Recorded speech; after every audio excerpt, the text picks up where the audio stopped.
Ouais, en plus Donc, des études, donc, voilà. je faisais son assistante au cabinet mes jours de libre où j'avais Bon, pas bah, à la du coup, je lui ai tout appris. Voilà, tout ce qu'elle sait, c'est moi qui lui ai appris. Ouais, bien sûr.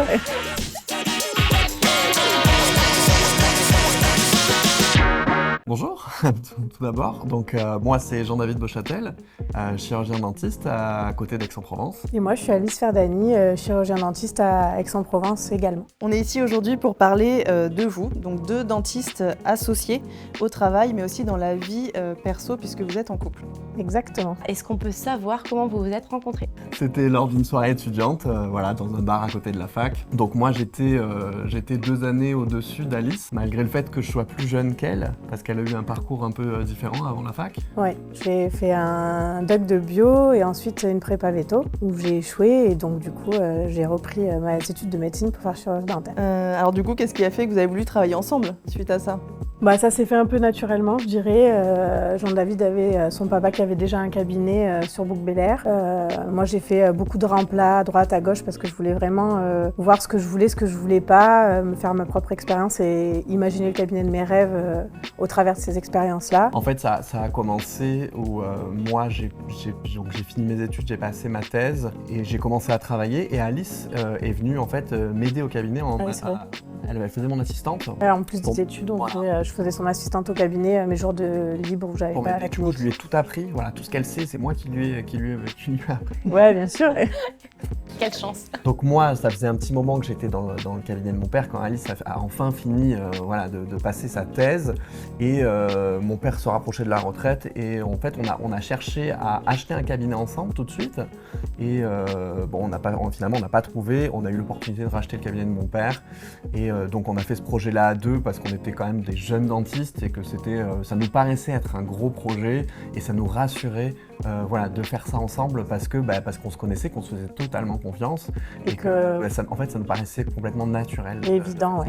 Et puis c'est en couple, c'est la personne à qui on a le plus confiance et quand on voit ce qui se passe dans les associations, etc.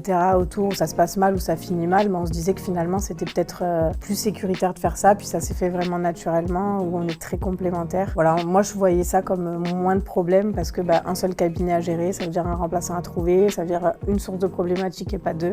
Est-ce qu'on pourrait avoir un peu plus en détail une semaine type dans votre cabinet, ou pour l'un ou pour l'autre, ou pour les deux d'ailleurs? Il y a pas, c'est vrai qu'on n'a pas de semaine type, c'est ça qui est agréable en fait, je pense, dans notre organisation, c'est qu'on n'est pas dans cette routine du fait que j'ai ma double activité, mon activité de formateur. C'est vrai que régulièrement je suis amené en fait à partir, en général je pars du mercredi jusqu'au samedi pour diverses formations, donc je dirais que je suis pas souvent à la maison, quand je peux, dans la mesure du possible, je fais venir Alice et les enfants si on peut. Parfois j'y vais seul et je pense que c'est ce qui fait aussi l'équilibre de notre couple et de notre vie professionnelle, c'est qu'on n'est pas tout le temps finalement collés ensemble. Voilà, on arrive à se retrouver chacun un petit peu seul et puis ça fait du bien quand on se retrouve. Puis la routine c'est mortel, donc c'est vrai qu'on peut faire tourner la tête quand on nous voit de l'extérieur. Nos amis nous disent mais vous arrêtez jamais, mais c'est pas possible. On se voit pas avoir tous les jours ce train, boulot, métro, dodo. Enfin voilà, on a cette chance d'avoir ce métier-là qui nous offre une liberté extraordinaire. Donc on peut diversifier nos activités comme je disais aussi tout à l'heure et c'est une chance incroyable où on peut avoir des semaines qui se ressemblent pas et où on s'éclate finalement et on n'est pas dans cette routine qui, moi, me fait peur en tout cas. J'ai l'intuition que d'avoir trop de routine, ça fait trop de sécurité qui fait qu'après, en tant qu'adulte, quand on nous demande de sortir de notre zone de confort, c'est beaucoup plus compliqué. Donc aujourd'hui, on essaye d'élever nos enfants dans cette chose que tout est possible, il suffit de travailler, de le vouloir très fort, de faire quelque chose qui leur plaît pour qu'ils s'éclatent tous les jours et que la vie, c'est ça, c'est assez court et qu'il faut s'amuser. Et c'est vrai que voilà, on essaye d'avoir de la légèreté dans notre vie de tous les jours avec ça et moi je veux vraiment qu'ils comprennent que vraiment tout est possible, c'est une question d'en avoir envie, de se donner les moyens. Donc pas de semaine type. Ouais. Du coup, si l'aventure était à refaire complètement, est-ce qu'il y a quelque chose que vous changeriez, que vous feriez différemment ou pas du tout? Si c'était à refaire, alors si on repart de très loin, je pense que je ne referais pas des études de médecine. C'était trop dur. Ouais, non, c'est faisable. C'était trop dur, j'ai trouvé beaucoup de plaisir par la suite, mais je trouve qu'en France, en fait, on est trop limité par rapport à ce qu'on peut faire. On est trop fliqué, on a une pression financière qui est trop compliquée, une pression par la sécurité sociale qui est trop compliquée. Et je suis pas sûr que si c'était à refaire, je referais ça. Du moins, je suis pas sûr que je le referais en France.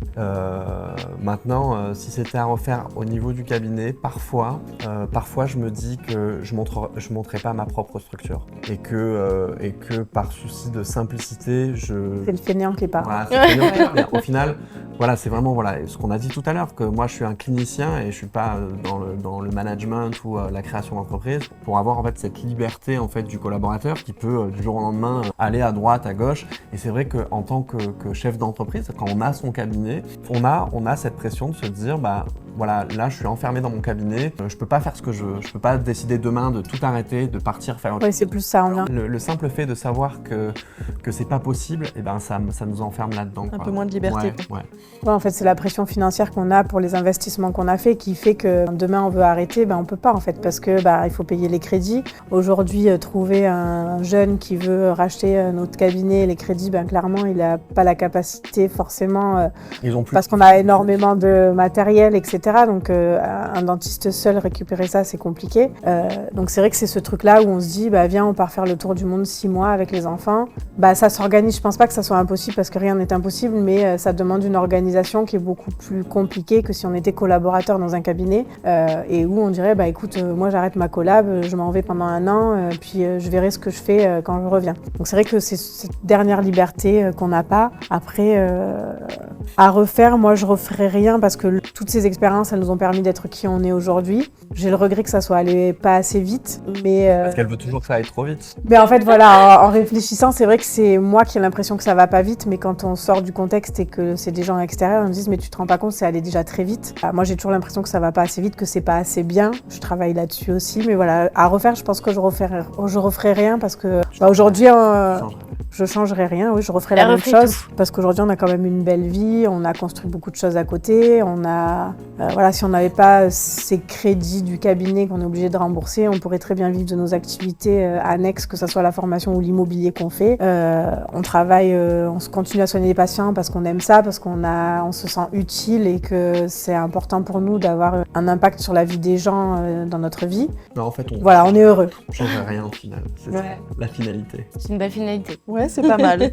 Du coup, on va quand même parler, avant de se quitter, de ce pourquoi tu es venu aussi chez Learninlib, Jean-David. Tu as fait une formation qui sera bientôt disponible. Est-ce que tu peux nous donner un petit peu la thématique, nous teaser un petit peu sur ce qu'il y aura dedans? Oui, bien sûr. Du coup, on va proposer une formation sur la photographie dentaire. Donc, on a essayé de faire une formation qui est très pratique. Le but, ça va être de donner en fait la possibilité aux chirurgiens dentistes de réaliser des photographies qualitatives au cabinet. Et en fait, durant cette formation, on va parler du matériel à utiliser, pourquoi on va faire de la photographie au cabinet, parce que ça paraît pas évident pour tout le monde, alors que c'est vraiment un outil qui me paraît indispensable à l'heure actuelle, autant que la radiographie ou l'empreinte optique. La photographie numérique, c'est quelque chose qui me paraît essentiel. On va essayer de se mettre en situation aussi pour montrer comment on réalise ces clichés très facilement, très rapidement au cabinet, et comment on exploite ensuite ces fichiers au mieux pour améliorer la qualité de notre travail et la communication